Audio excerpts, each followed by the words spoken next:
This is pink Himalayan salt. It may look pretty, but a pinch of this stuff will cost you.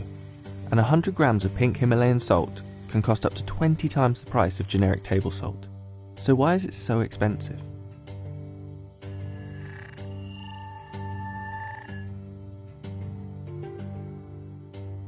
Pink Himalayan salt has gathered a cult following. Its supporters claim that it helps with everything from weight loss, reducing aging, regulating sleep, and even increasing your libido. And while the pink salt itself can cost $10 per kilo, the products made using it can be far more expensive. But what actually is the difference between types of salt, and where have these claims come from? To get an idea of what makes pink Himalayan salt different, we need to look at the different types of salt in the industry. Table salt is often made by drilling into underground seabeds, pumping out the salt water, and then refining it in purification plants. Natural minerals like magnesium or potassium are taken away. Sea salt is made by evaporating seawater using the sun or indoor heaters. Unlike table salt, it normally has no extra chemicals added, and its natural minerals stay intact. Rock salt is different. In certain regions of the world, buried hundreds of feet below the ground, are the remains of evaporated seas. This mineral, halite, gets harvested by drilling the rock face, crushing the salt and splintering it into pieces. Pink salt can only be found in very few places, from the Murray River in Australia to Maras in Peru, but the supply is far from limited. The majority of pink salt mines in the world are in Pakistan, at the base of the Himalayas, and the Kerwa salt mine in Pakistan produces 350,000 tonnes per year. So, is pink salt healthier? The salt has an estimated 84 different minerals in it, which give it its pink colour. But these minerals only make up around 2% of the salt. So apparently it's reported you can get around 84 different trace mineral elements.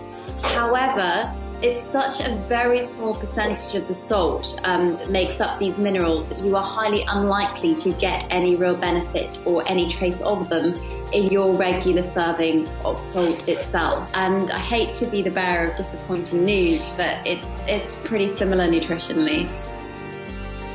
Pink salt's supposed benefits aren't just about eating it though, and many people claim it has healing properties when either inhaled or even when used as a lamp. I can see why trends come about. So, for instance, there's a lot of different homeopathic remedies that can seem very, very appealing, but actually because they're not grounded in evidence, a lot of the time, a small hint of something having a promise can get blown out of proportion, especially when it comes to the media, especially in terms of beautiful looking items. And I think pink salt, of course, is a lot more appealing for a lot of people when you compare it to your regular white salt. So Himalayan salt doesn't have the health benefits claimed, but it's still marketed as a luxury salt, and global salt consumption is forecast to be worth $14.1 billion by 2020. So does it taste any better for the price? I think it tastes nicer, but I don't know if I just think it tastes nicer because I know it's meant to taste nicer. It doesn't taste that different. It's a bit less harsh on the palate. Doesn't sort of like burn your tongue as much, which I guess is a good thing. I couldn't really tell too much of a difference between them, to be honest. If I was cooking with them, putting them in a dish, I probably wouldn't be able to tell the difference between them. It just kind of tastes like salt. There's one other big thing that's led to pink salt's popularity: Instagram.